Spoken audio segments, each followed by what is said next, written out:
Now let's talk about basketball, because while there's a lot of focus on the cricket, basketball is going to be a big story in 2012, with the Opals trying to win that elusive gold medal at the London Olympics, and that is part of the reason that the WNBL is in such an outstanding shape at the moment. To talk more about that, we're joined by Australian Opal Kristi Harrower, also from the Bendigo Spirit. Thanks for your time, Kristi, this morning. Thank you. I wanted to talk about the standard of the league at the moment. It seems like there's been some exceptional individual performances. Everyone's trying to beat each other to get in that Opal squad. Is that the plan? I think so. I think a lot of players have come home from overseas this year, and for us it is an Olympic year, even though it's next year. And I think it's great. I think it's great for women's basketball. I think it's great for our league, and hopefully we can get a lot more recognition.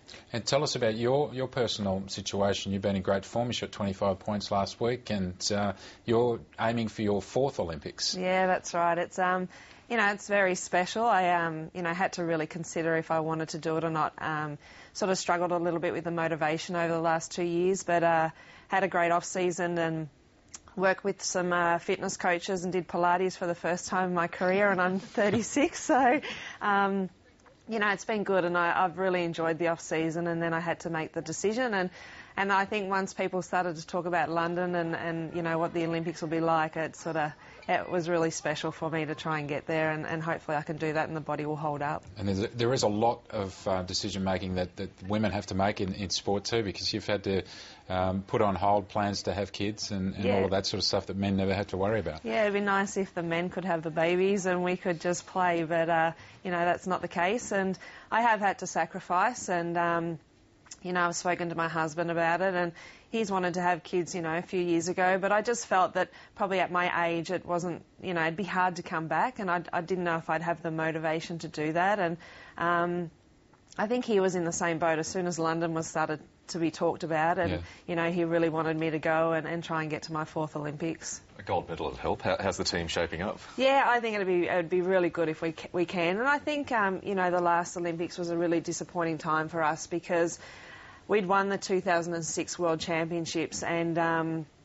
it was the first time ever that the Australian women's team had won a gold medal at a Worlds or an Olympic Games. And so we put a lot of belief in ourselves that we could do it at 08, and we ended up getting thrashed by the Americans. And it wasn't just getting thrashed, it was the way that we played, and we were really, really disappointed. And I think any other time, I've been to 2 other Olympics and we felt like we'd won a silver, where this time we felt like we'd really lost the gold medal. And so I know Basketball Australia are trying to do whatever they can to have everybody here for the preparation, and I know Lauren's coming home and not being at the WNBA, and I think that's really what we need. We need the preparation time together, because now that the WNBA is around, we just don't get the time together.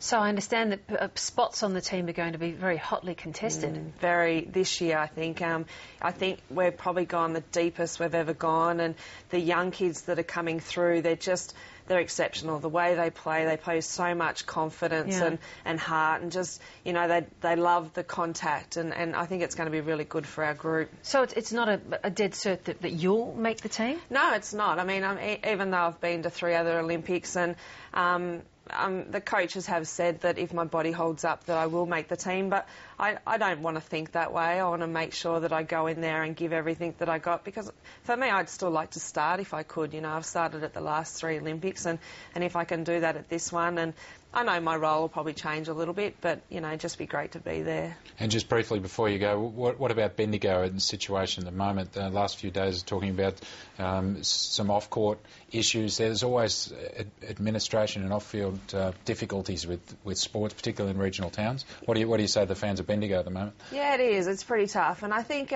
what people need to realise is that we have the most sponsors we've ever had, and we've probably got the most members and the most interest that we've ever had. I mean, we're only 5 years old. I think the thing that we struggled with is that we don't have anybody backing us. We don't have an association or somebody like that helping us, so we pretty much do it by ourselves. We've been so successful off court, we just need to do that, away from the game, and the girls just need to worry about what we're doing on court and get our season back on track and just get the things off court fixed. And it's now up to our board to be able to do that now that I'm no longer involved, and just want to be able to concentrate on my game. Yeah, well, good luck with that. London will come around quickly, I'm Yeah, it sure, will. for you. And we wish you all the best. Thank you. Thanks for your time. Kristi. Thanks.